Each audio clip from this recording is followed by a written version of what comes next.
तो सुनील जी इस वक्त लाइन ऑफ कंट्रोल वाले इलाके करना सेक्टर में मौजूद हैं। पाकिस्तान की तबाही का इस वक्त जायजा ले रहे हैं। क्या आपको लग रहा है कि स्टेटहुड दोबारा वापस मिल सकता है? जिस तरह डबल कंट्रोल कह रहे हैं कि कश्मीर जम्मू कश्मीर में है, ऑपरेशन सिंदूर के बाद लोग कह रहे हैं कि काम काज नहीं हो रहा। मैं कुपवाड़ा के इस मजबूत धरती से एक मैसेज देना चाहूँगा, विशेषकर कश्मीर के लोगों को, आप गुमराह मत होइए। स्टेटहुड आएगा, हम लाके रहेंगे। इसमें नेशनल कॉन्फ्रेंस का कोई रोल नहीं, पीडीपी का कोई रोल नहीं। उनका जो रोल है, जो उनने कहा था सिलेंडर, राशन, पेंशन, वो रोल उनका है। जो वो भटका रहे हैं, रोल हमारा स्टेटहुड का है, मोदी जी का है, अमित शाह जी का है। वो लाके रहेंगे, इनके कहने पे नहीं लाएंगे, इनके जोर जबरदस्ती से नहीं आएगा। जब अप्रोप्रिएट समय आ जाएगा, स्टेटहुड आएगा। आप जम्मू कश्मीर के लोग इनसे सिलेंडर मांगे, आप जम्मू कश्मीर के लोग इनसे फ्री बिजली मांगे, आप जम्मू कश्मीर के लोग इनसे 10 किलो एक्स्ट्रा राशन मांगे। वो रोल इनका है। इनका रोल बड़ा नहीं है। स्टेटहुड आना ले जाना ये पार्लियामेंट का रूल है, जिस पार्लियामेंट में केवल 3 मेंबर इनके हैं, वो भी गिने नहीं जाते हैं कहीं पे। उस भीड़ में पता ही नहीं नेशनल कॉन्फ्रेंस कौन है। मैं तो बार बार कहता हूं कि लखनपुर के बाहर नेशनल कॉन्फ्रेंस, किसी को कहोगे वो कहेगा किसी पेड़ का नाम है, चिड़िया का नाम क्या है, ये पार्टी भी नहीं पता है ना। भारतीय जनता पार्टी का कंपैरिजन आप नेशनल कॉन्फ्रेंस से नहीं कर सकते हो। भारतीय जनता पार्टी दुनिया की सबसे बड़ी पार्टी है। हमें 20 से ज़्यादा स्टेट्स में इस वक्त हुकूमत कर रहे हैं। 1648 हमारे एमपी हैं। इनके अगर 41 एमपी जमा करो तो तब भी 1607 हमारे बाकी रहते हैं। तो कहाँ बीजेपी और कहाँ नेशनल कॉन्फ्रेंस को बार बार वो कंपेयर करने की कोशिश करते हैं। तो मैं यही कहूँगा कि बाहर जाके जब आप कहोगे नेशनल कॉन्फ्रेंस कौन है, वो कहीं दिखते नहीं। और मेंबर पार्लियामेंट जो 3 है, उस 543 की भीड़ में वो 3 कहीं दिखते नहीं है। इसलिए स्टेटहुड पार्लियामेंट देगा, भारतीय जनता पार्टी देगी। नेशनल कॉन्फ्रेंस जिस राशन का उन्होंने वादा किया, बिजली का वादा किया, सिलेंडर का वादा किया, वो दे। कांग्रेस लगातार आप पे निशाना साधते हैं कि जिस तरह ऑपरेशन सिंदूर कामयाब ऑपरेशन माना जाता है, लेकिन वो इस पे सवाल खड़े कर रहे हैं कि अब ये तिरंगा रैलियां निकाल रहे हैं, तो कोशिश इनकी है इस पे सियासत करने की, वोट बटोरने की। क्या कहेंगे?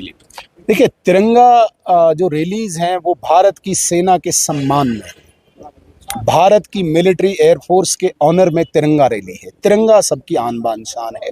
तिरंगा किसी भी पॉलिटिकल पार्टी का प्रतीक नहीं है। तिरंगा हाथ में लेके चलना वो वतन की एक हुब्ब वतनी का एक प्रदर्शन करना होता है, इजहार करना होता है। उसमें सियासत कहीं पे भी नहीं है। और अगर हमारी मुल्क की सेना ने, हमारी मुल्क की मिलिट्री एयरफोर्स ने इतना बड़ा काम किया है, क्या उनके ऑनर में लोग बाहर निकलें, इंडियन मिलिट्री जिंदाबाद के नारे लगाना कोई पॉलिटिक्स हो सकती है? मैं कहूँगा ये कांग्रेस के डीएनए में है, हमेशा इस प्रकार की सियासत करना। मैं तो इन्हें, बहुत सारे लोग दूसरी पार्टीज के भी हैं जिन्हें हम वो सबूत गैंग मानते हैं। वो एयर स्ट्राइक के टाइम भी सबूत मांग रहे थे, वो सर्जिकल स्ट्राइक के टाइम भी सबूत मांग रहे थे। अभी वो सबूत गैंग, अभी तो सबूत तो दुनिया ने देख लिए, अभी उनके पास वो सबूत मांगने के लिए सवालात नहीं है। इसलिए तिरंगा रैली को पॉलिटिक्स में बदल कर वो तिरंगे का अपमान कर रहे हैं। मैं तो ये कह रहा हूँ कि वो तिरंगे का अनादर कर रहे हैं। मुझे लगता है कि उनको माफ़ी मांगनी चाहिए।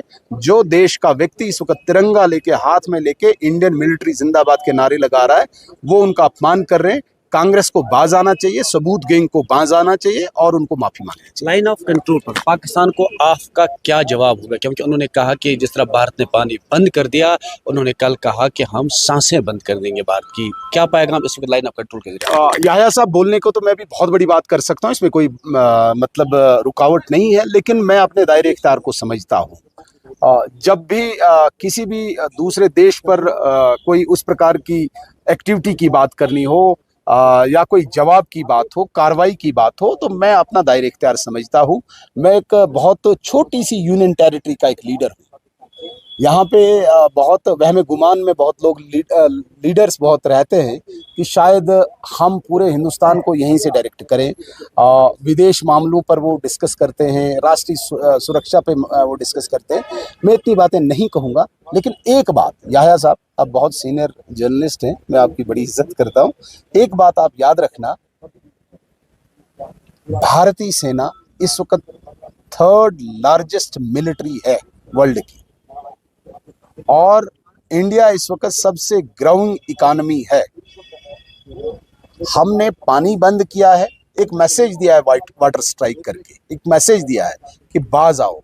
अगर उनकी गीदड़ भभकियों से हिंदुस्तान मतलब मुझे लगता है कि डरना तो दूर की बात, वो हवा भी जिस तरीके से मैं कहूँगा कि हवा का एक झोंका भी उसे हम नहीं मानते हैं।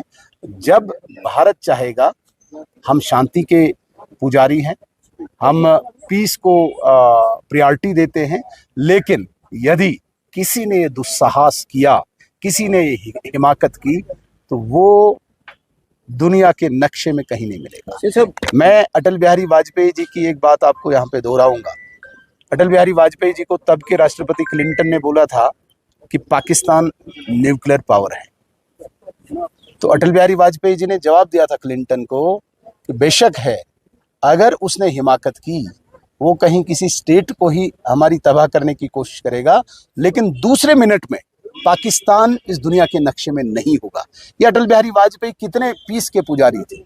आज भारत कहाँ है? 99 से लेकर 26 ईयर में जो तरक्की भारत ने की है, तो अटल बिहारी वाजपेयी जी की बात कोई हम दोहराएंगे, नक्शे पे कहीं नहीं मिले। अगर पाकिस्तान से बातचीत होती है तो किस मामले पे होती है? क्योंकि दूसरी तरफ जो है अमेरिकी सदर डोनाल्ड ट्रंप का कहना है कि मैं सालसी के लिए तैयार हूँ। आपका क्या कहना है? नहीं, मैं इस पे कोई टिप्पणी नहीं करूंगा, क्योंकि मैं ऑथराइज्ड नहीं हूं, मैं अधिकृत नहीं हूं विदेशी मामलों पे कोई टिप्पणी करने के लिए। हमारे नेशनल लेवल के प्रवक्ता हैं, वो बोलते हैं, बोल मैं भी सकता हूं, लेकिन बोलूंगा नहीं। मैं अपने दायरे से, अपनी लाइन से क्रॉस नहीं करता हूं। अमेरिका पर, चाइना पर हमारे बड़े बड़े एक्सपर्ट्स हैं, हमारी मिनिस्ट्रीज हैं, वो बोलती हैं, मैं इस पे कुछ नहीं बोलता। आखिर पर ये जी लाइन ऑफ कंट्रोल पे मौजूद पाकिस्तान की जानिब से तबाही मच गई है, पहले इस पे बात करें। डेफिनेटली इसमें कोई शक नहीं है कि ऑपरेशन सिंदूर के बाद बौखलाहट में पाकिस्तान ने हमारे सिविलियन एरियाज को निशाना बनाया और बॉर्डर एरियाज में नुकसान हुआ, इसमें कोई शक नहीं। जानी माली नुकसान हुआ, मकानात तबाह हुए, बिजनेस एस्टैब्लिशमेंट, कैटल शेड्स, इस तरीके से तबाही हुई। इसको देखने के लिए, इसको एक विश्लेषण करने के लिए हमारी एक सीनियर लीडर्स का डेलीगेशन पिछले कई दिनों से बॉर्डर एरियाज का दौरा कर रहा है और उसकी कड़ी में आज हम टंगदार बॉर्डर एरिया में जा रहे हैं। लेकिन एक बात की संतुष्टि हमें है कि यहाँ बॉर्डर एरिया के लोग बहुत ही खुशी का भी इजहार करते हैं कि पहली बार दुनिया के इतिहास में, विश्व की हिस्ट्री में पहली बार हुआ कि किसी टेरर एक्टिविटी का रिएक्शन किसी मुल्क ने ऐसा दिया, डेटरेंस ऐसा दिखाया कि वो दुश्मन देश भी कांप उठा, घुटनों के बल आ गया।